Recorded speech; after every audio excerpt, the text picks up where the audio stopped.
Assalamualaikum warahmatullahi wabarakatuh. Perkenalkan, nama saya Sana Sania dengan NIM 12330300066 dari jurusan Hukum Tata Negara semester 3. Pernahkah kamu bertanya-tanya, siapa sih yang menangani masalah hukum keluarga umat muslim di Indonesia? Lalu, bagaimana jika ada sengketa perceraian, pembagian warisan, atau bahkan masalah wali nikah? Jawabannya ada pada satu lembaga penting, yaitu Pengadilan Agama. Tapi, apa sih sebenarnya yang membuat pengadilan agama begitu vital dan penuh peran dalam kehidupan kita? Yuk kita simak lebih dalam lagi mengenai kewenangan pengadilan agama dalam sistem peradilan Indonesia. Apa sih pengadilan agama itu? Pengadilan agama merupakan lembaga peradilan yang berwenang untuk menyelesaikan perkara yang berkaitan dengan hukum Islam, khususnya yang melibatkan masalah keluarga. Pengadilan agama berperan dalam menyelesaikan perkara-perkara seperti perceraian, pembagian harta warisan, wali nikah, hingga hak-hak anak dalam pernikahan yang sah menurut hukum agama Islam. Pengadilan agama dibentuk berdasarkan Undang-Undang Nomor 3 Tahun 2006 tentang perubahan atas Undang-Undang Nomor 7 Tahun 1989 tentang peradilan agama. Undang-undang ini memberikan dasar hukum yang kuat bagi pengadilan agama untuk menangani berbagai perkara yang berhubungan dengan hukum Islam, khususnya yang berkaitan dengan kehidupan keluarga. Perubahan yang diatur dalam Undang-Undang Nomor 3 Tahun 2006 juga memperkuat posisi pengadilan agama dalam sistem peradilan Indonesia, menjadikannya lebih mandiri dan memiliki struktur organisasi yang lebih baik untuk melayani masyarakat. Lalu apa saja sih kewenangan peradilan agama? Kewenangan pengadilan agama sangatlah luas, terutama dalam perkara yang menyangkut dengan keluarga muslim. Di antaranya, yang pertama, perceraian. Pengadilan agama memiliki kewenangan untuk menangani kasus perceraian antara pasangan suami istri yang beragama Islam sesuai dengan pasal 49 Undang-Undang Nomor 3 Tahun 2006. Dalam hal perceraian, pengadilan agama merujuk pada ketentuan hukum Islam seperti yang diatur dalam Undang-Undang Nomor 1 Tahun 1974 tentang perkawinan yang mengatur tentang perceraian dan proses-proses yang harus ditempuh, termasuk kewajiban adanya upaya mediasi sebelum perceraian dapat diputuskan. Yang kedua, pembagian harta warisan. Pengadilan agama juga memiliki kewenangan untuk menentukan pembagian harta warisan sesuai dengan hukum waris Islam. Hal ini tercantum dalam pasal 50 Undang-Undang Nomor 3 Tahun 2006 yang menyatakan bahwa pengadilan agama berhak memutuskan sengketa warisan bagi orang yang beragama Islam berdasarkan hukum waris Islam.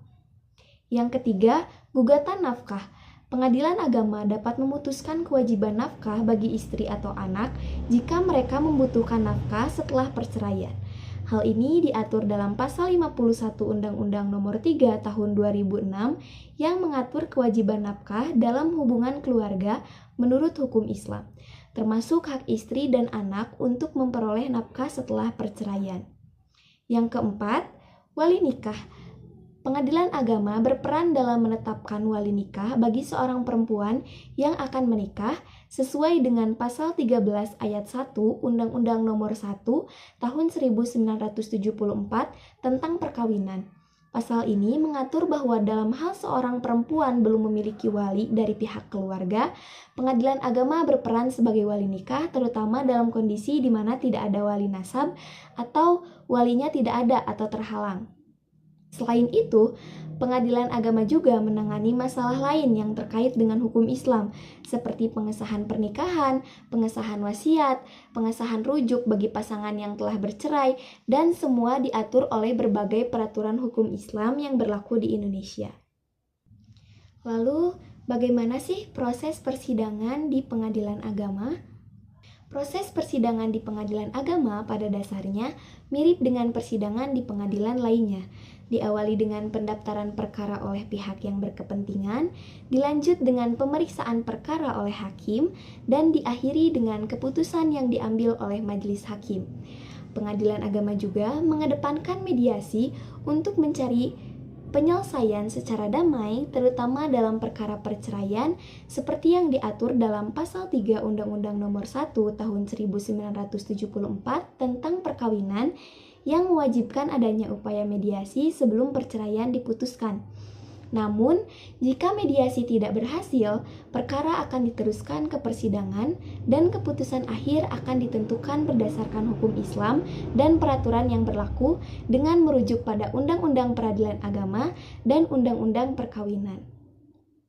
Lalu, apa sih keuntungan menggunakan pengadilan agama?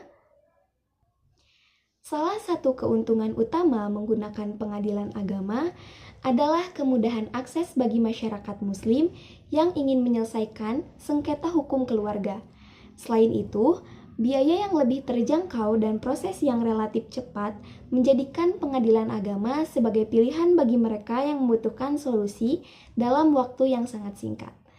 Hal ini sesuai dengan tujuan yang tercantum dalam Pasal 5 Undang-Undang Nomor 3 Tahun 2006 yang menyatakan bahwa pengadilan agama bertujuan untuk memberikan akses keadilan yang lebih baik, cepat, dan murah bagi masyarakat.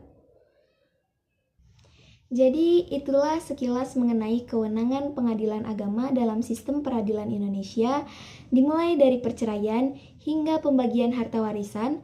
Pengadilan agama hadir untuk memastikan bahwa hukum Islam diterapkan dengan adil dan tepat. Dengan proses yang lebih cepat, biaya yang lebih terjangkau, dan akses yang lebih mudah, pengadilan agama memberikan solusi yang tepat bagi masalah hukum keluarga umat Muslim.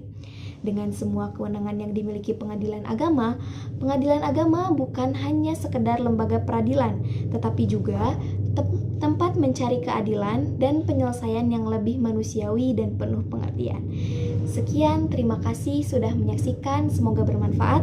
Wassalamualaikum warahmatullahi wabarakatuh.